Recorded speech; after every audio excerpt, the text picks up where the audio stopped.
What's up, everybody? How you doing out there?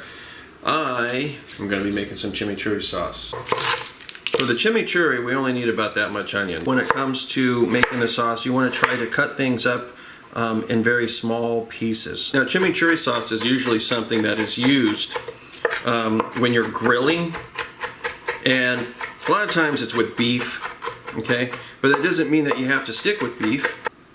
So we've got our onion inside here. You're going to see that there's some onion missing, but the reason why there's some onion missing is because it's going into another recipe for another video. Now what we're going to do is we're going to take some fresh garlic. Now, you've seen in a lot of my other videos I like to use the garlic that's already been cut up and put in a container. And for a lot of cooking, that's just fine.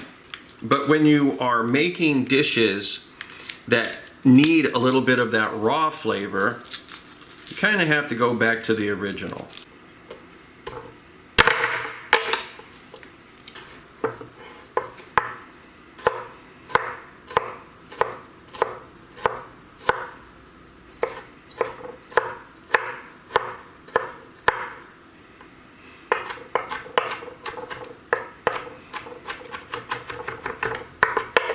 Now there's going to be some people that will take this and they'll put it in a mortar and a pestle and they'll grind it up, turn it into a paste, which there's nothing wrong with that.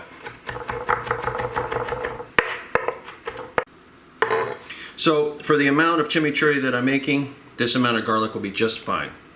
We have a couple limes, you grab and you roll, okay?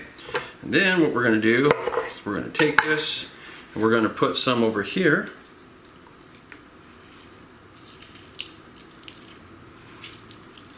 When you go shopping for limes or lemons or anything that you're planning on getting juice out of, what you want to do is you want to get one that feels heavy for its size, because that's going to tell you if there is a lot of juice in it or not.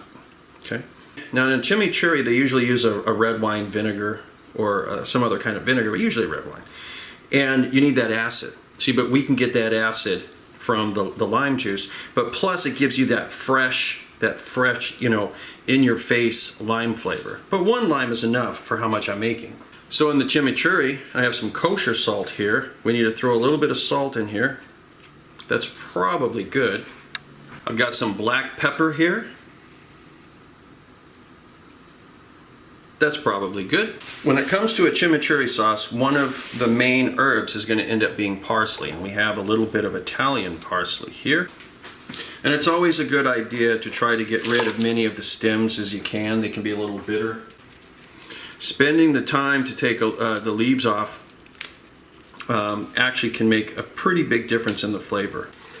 Then after you have your bunch of leaves, just kind of roll them up a little bit like this. Come through, give it a chop. You're going to do this a few times until they quit going all over the place. Okay, that we can call good. Okay, chimichurri, another thing, oregano. Okay, now I do have fresh oregano outside, but there's no reason for me to get that. But I'm going to be using a decent amount. This is Mexican oregano, but you can use any kind. And I'm going to kind of crush it and get it inside here. Some people will use a lot of oregano. Here's some red chili flakes. This is crushed red pepper. I think to have a little bit of heat is an important aspect to that. This is red wine vinegar. This is an organic one that I'm using here. This is a lot like making a salad dressing. I'm going to be putting just a touch of water. This is some pimentos. You don't have to put the pimentos. I like putting the pimentos just because we got that extra color inside there that you don't usually see. What I have here is some people call it coriander. Here in the Southwest we call it cilantro. Okay. Coriander generally will refer to the seeds of the plant as coriander. But same thing, you know, don't be afraid to take the time to, you know, try to get mostly leaf and limit the amount of stem that you end up having. Some people will not put coriander in their chimichurri, okay?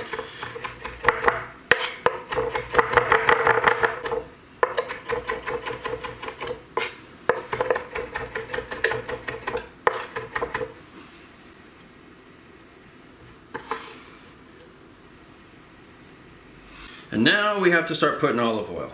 Okay, some people will just put straight up vegetable oil. Okay, completely up to you. But this is why I say it's a lot like a salad dressing. Okay, now we're going to end up having these flavors start infusing into the oil. We have the vinegar that's going to end up acting like an emulsifier. Okay, and the flavors right now are not really completely infused in anything. Okay, so right now at this point, this would probably be just fine, but if you let it wait for a few hours, it's going to be even better. But there you go, guys. There is a chimichurri sauce, and depending on who's making it, you're going to end up seeing a few different versions of this, okay? Because essentially you end up having Argentina being the people that actually kind of created this, okay? But then, you know, recipes do have a tendency to travel around. So then you might end up finding somebody that's in Mexico that's got their version. And you might end up finding somebody here in the United States that's got their version, right? Just depends. And even though this generally will end up going on like grilled beef or grilled steak, something along those lines, you can use this for chicken or whatever. I just tasted this. The only thing that I think this really needs is a little bit more salt, maybe a touch of black pepper, and then we're golden. Anyway, guys, there you go, chimichurri sauce. Anyway, guys, till next time, I'll talk to you later.